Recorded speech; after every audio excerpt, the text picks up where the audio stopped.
பிதாவாகிய தேவனே, இந்த அருமையான காலவிளைக்காவுக்கு நன்றி செலுத்துகிறோம். உங்களுடைய ஆசீர்வாதத்தினாலே எங்களை நிரப்பி ஒவ்வொரு நாளும் உங்களுடைய நன்மையிலாலும் திருப்தியாக்கி வருகிறீர். அதற்காக ஸ்தோத்திரம். ஆண்டவரே, ஆரம்ப நாட்களே நாங்கள் நினைத்து பார்க்கிறோம். உங்களுடைய கிருபையும் உங்களுடைய சமாதானமும் அநாதி பிரசன்னமும் எங்களை தாங்குகிறது, பலப்படுத்துகிறது. அதற்காக ஸ்தோத்திரம். இந்த நாளிலும் கூட ஆண்டவரே, இந்த ஹாஸ்டலுடைய ஃபர்ஸ்ட் ஃப்ளோரை ஓப்பன் பண்ண கிருபை செய்தீர். அருமையான பாஸ்டர்ஸ், அருமையான எங்களுடைய போதகர் பாலன் பாஸ்டர், இங்கே இருக்கிற அருமையான சீஃப் கெஸ்ட் ஒவ்வொருவரும் இந்த இடத்துல கூட்டி செய்து அதற்காக ஸ்தோத்திரம். இப்பொழுதும் அருமையான எங்களுடைய கிராம அதிகாரி அவர்கள் இப்பொழுது ஓப்பன் பண்ண இருக்கின்றார்கள். உங்களுடைய பிரசன்னம் இதோடு இருப்பதாக, அருமையான மகளோடும் அருமையான குடும்பங்களோடும் செய்கின்ற வேலையோடும் இருக்க வேண்டும் என்று சொல்லி ஜெபிக்கிறோம். தொடர்ந்து இந்த ரூமிலே பிரவேசிக்கின்ற பிள்ளைகள் எல்லார் மீதும் உங்களுடைய சமாதானம், உங்களுடைய கிருபை தங்கியிருக்க வேண்டும் என்று சொல்லி இயேசுவின் நாமத்தினாலே கேட்கிறோம் எங்கள் ஜீவனுள்ள நல்ல பிதாவே, ஆமென்.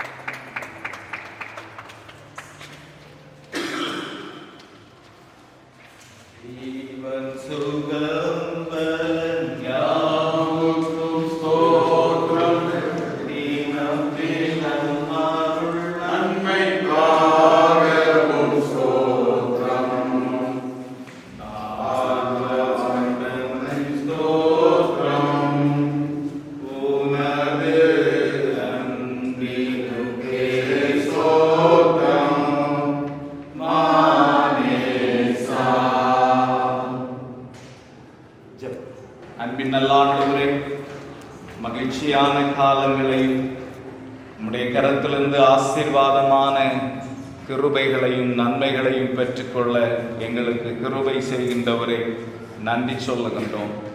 நன்றி நிறைந்த உள்ளத்தோடு இந்த ஆண்டவர் தந்த இந்த ஹாஸ்டல் ரூமில் நின்று ஆண்டவரை போற்றுகின்றோம். அப்பா, விசேஷமாக இந்த கல்லூரியினுடைய இந்த சிறப்பான வளர்ச்சி காரியங்களிலே கர்த்தருடைய கரம் இம்மட்டும் கூட இருக்கின்றதற்காக போற்றுகின்றோம்.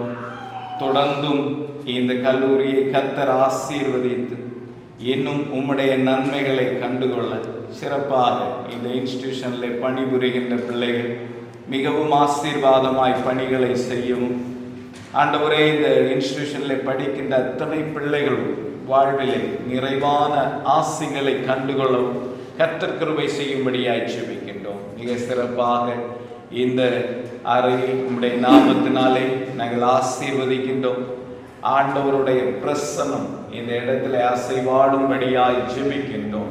இதில் உம்முடைய பிள்ளைகள் ஓய்வெடுக்கின்ற போதும், உம்முடைய பிள்ளைகள் படிக்கின்ற போதும், உம்முடைய பிள்ளைகள் சிந்திக்கின்ற போதும் கர்த்தருடைய ஆவியானவருடைய ஆற்றல் பிள்ளைகளை நிரப்பி நல்ல தூய சிந்தனைகளை கொடுத்து எங்களுடைய பிள்ளைகள் எல்லாம் வாழ்விலே நலம் பெற, நல்வாழ்வு பெற எங்களுடைய பிள்ளைகளை கர்த்தர் ஆசீர்வதிக்கும்படியாய் ஜெபிக்கின்றோம். இது என்றென்றைக்கும் நான் தங்கும் இடம், இதை விரும்பினபடியால் இங்கே நான் வாசம் பண்ணுவேன் என்று சொன்ன வார்த்தை எப்போதும் இந்த இடத்துல நிலைவரப்படட்டும் என்று சொல்லி ஜெபிக்கின்றோம். எங்களை தாழ்த்துகிறோம். இயேசு ரட்சகர் நாமத்தில் வேண்டுகிறோம் என்று நல்ல தந்தை.